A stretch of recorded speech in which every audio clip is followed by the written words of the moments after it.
musmos ni Dr. Chofelo de la Cruz.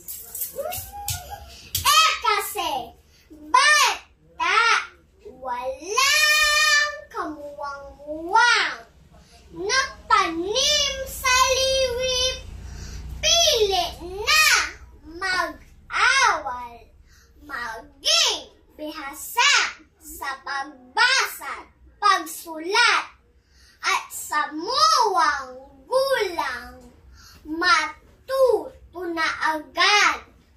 Bubut man itong isip, may tinig sa mundo.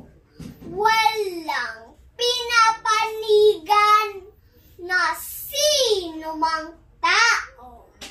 Pinahahalagahan at nirerespeto ang bawat kabayan, kapwa Pilipino.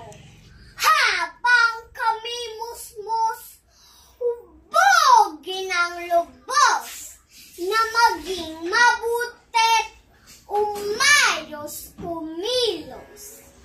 Ikintal sa isip, kabutihang loob mula sa magulang at gabay ng Diyos.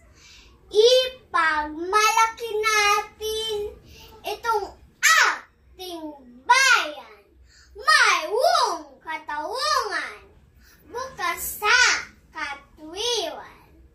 Kahit kami paslit, may paninindigan.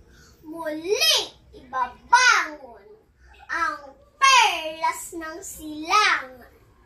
Habang kami musmos.